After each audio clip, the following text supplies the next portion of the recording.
सच्चिदानंद शब्द को समझना है तो सत अलग रखना होगा और असत दूसरी ओर रखना होगा।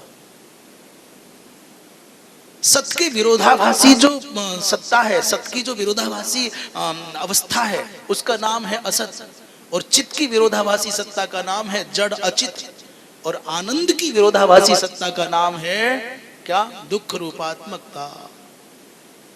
यदि आनंद चाहिए तो भगवान की ओर चलना पड़ेगा।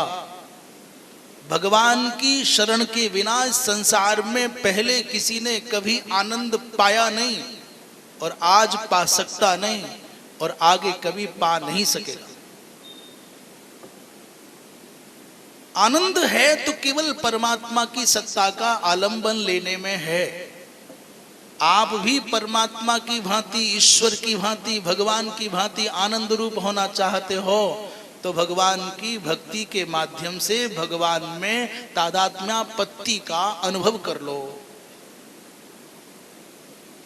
आप भी अपने अस्तित्व को शाश्वत बनाना चाहते हो तो भगवान से जुड़ जाओ, आप भी शाश्वत हो जाओगे, सत हो जाओगे।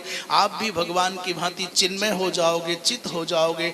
और यदि भगवान से विरत हुए तो असत, जड़ और दुख रूपात्मक होकर के थोड़े दिन में टिमटिमाओगे और खत्म हो जाओगे।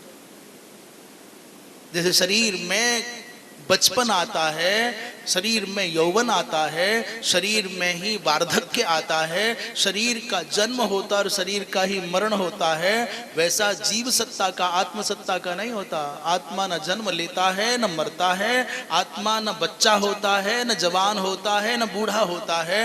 ये शरीर के धर्म है, शरीर के साथ विदा हो जाते हैं। इसलिए शरीर को असत कहा जाता है और आत्मा को सत कहा जाता है। इसलिए सतचित आनंद रूपात्मक परमात्मा का यजन करेंगे, परमात्मा की शरण लेंगे। सतचित रूप सत घन चित घन आनंद घन परमात्मा से हम अपना जुड़ाव करेंगे तो हम भी तद्रूप हो जाएंगे। और यदि भगवान से विरत हो गए, भगवान से अलग हो गए, भगवान से दूरियां बना ली तो फिर हमारा जीवन कठिनाइयों भरा रहेगा ही रहेगा।